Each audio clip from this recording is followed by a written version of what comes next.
Olá, bando de irmãozinho estudioso, bem-vindo a mais um Les, a sua lição da Escola Sabatinal de vídeo aqui no YouTube. Isso aí, exatamente, bem rápido.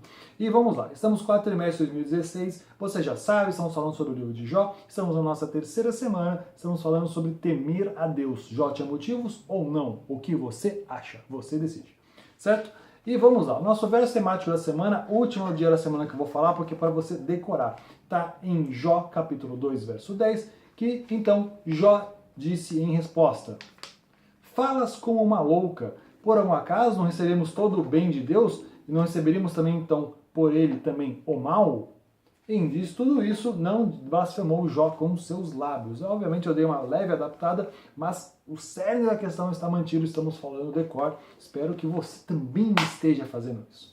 Bem, vamos lá. Quinta-feira, 13 de outubro, publicação desse vídeo, e vamos então ao estudo de hoje. Em Jó, capítulo 1, verso 22, está escrito: em tudo isso, Jó não pecou, nem atribuiu a Deus falta alguma. Jó, capítulo 2, verso 10, diz o seguinte: em tudo isso, não pecou Jó com seus lábios. Em ambas as situações, apesar dos ataques de Satanás, Jó permaneceu fiel ao Senhor. Ambos os textos destacam o fato de que Jó não pecou com ações nem com palavras. É evidente que os textos não afirmam que Jó era isento de pecado. Eles nunca deveriam ter dito algo assim, pois a Bíblia ensina que todos são pecadores. Se afirmamos que não temos cometido pecado, fazemos de Deus um mentiroso e sua palavra não está em nós. Isso está escrito em 1 João 1,10. Ser íntegro e reto, temente a Deus e se desviar do mal, não torna uma pessoa impecável. Impecável. A gente usa muito essa palavra para objetos, né? Mas e para pessoas, impecável. Assim como todas as pessoas, Jó havia nascido em pecado e precisava de um Salvador. Entretanto, a respeito de tudo o que lhe sobreviera, realmente está certo, ele permaneceu fiel ao Senhor. Nesse sentido, Jó pode ser visto como uma espécie de símbolo, um pálido exemplo de Jesus, que em meio a terríveis provas e tentações não desistiu, não caiu em pecado e, portanto, refutou acusações que Satanás tinha feito contra Deus.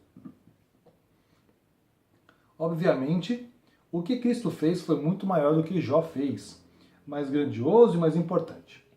Mesmo assim, permanece esse simples paralelo entre Deus, entre Jesus, né, e Jó. Os dois ali resistindo a provações diretas que Satanás estava fazendo. Tudo bem que em Jesus Satanás foi em pessoa ali, né? E da importância que também Jesus teve, que foi um fato muito mais universal, e ele é Deus. Mas vamos ler agora Mateus, capítulo 4. Então, abre aí o seu device, a sua Bíblia, papel, o seu celular, sintoniza aí com a gente. Mateus, capítulo 4, a gente vai ler do verso 1 até o verso 11, tá bom?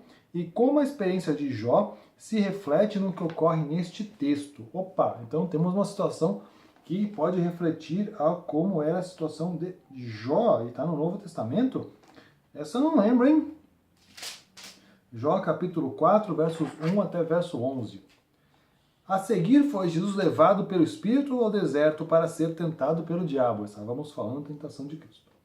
E depois de jejuar 40 dias e 40 noites, teve fome. Então o tentador, aproximando-se, lhe disse: se é filho de Deus, manda que essas pedras se transformem em pães.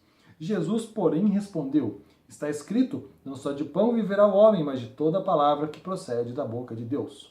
Então o diabo levou a cidade santa, colocou sobre o pináculo do templo.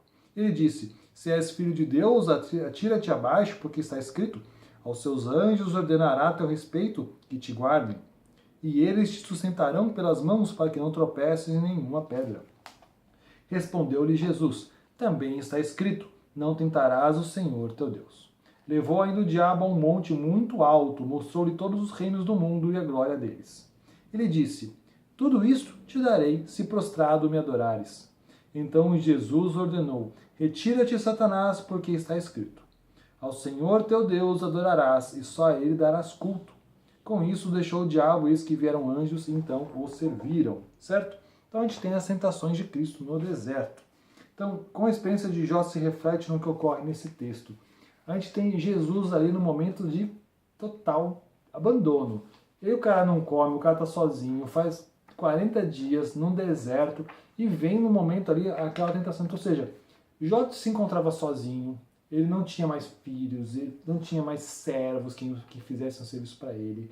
Ele não tinha nenhum bem, ele não tinha nada. Cristo estava na mesma situação, ele não tinha nada ali no deserto. Era ele e o vento.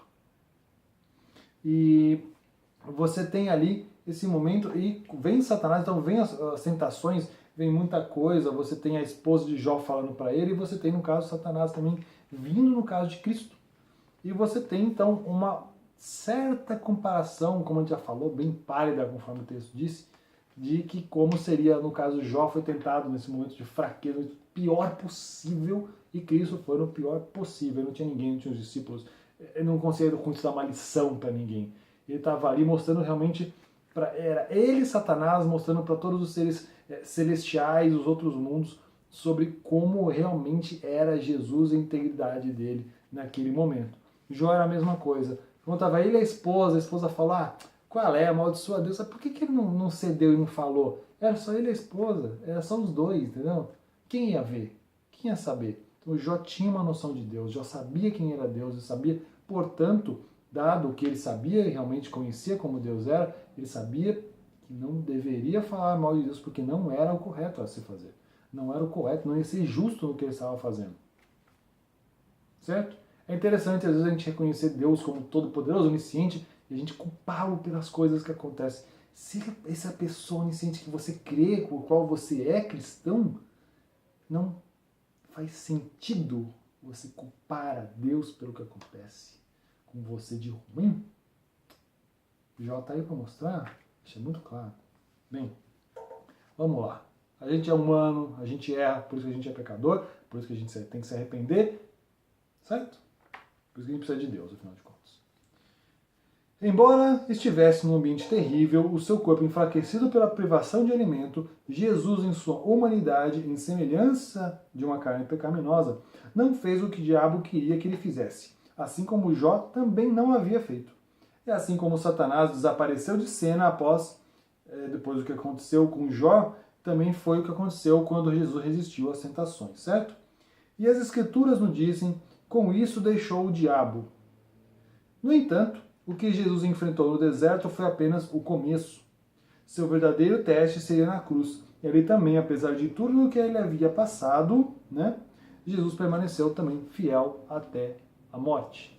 Então a gente falou muito sobre fidelidade hoje, certo? Estamos falando então sobre motivos de temer a Deus, estamos aqui falando de coerência. Acho que o tema de hoje é fidelidade, mas é fidelidade com coerência. Com coerência naquilo que acreditava. Se Jó sabia quem era Deus, Jó foi coerente mesmo quando os outros próximos a ele não foram, ok? Então, muito obrigado pela sua audiência e pela sua paciência. Esse foi praticamente o último dia de estudo.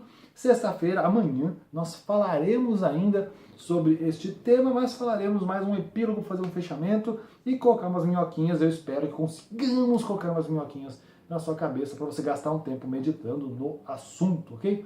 Bem, obrigado por tudo, um grande abraço, se inscreve no canal se não tiver inscrito, compartilha esse vídeo e, se puder, deixar o seu like aí, seu favorito, esse dedinho, esse pois é, cara, agora eu falei minha idade, ok? Pois é, deixe o seu pois é, por favor, eu agradeço muito. E então, até amanhã, um grande abraço e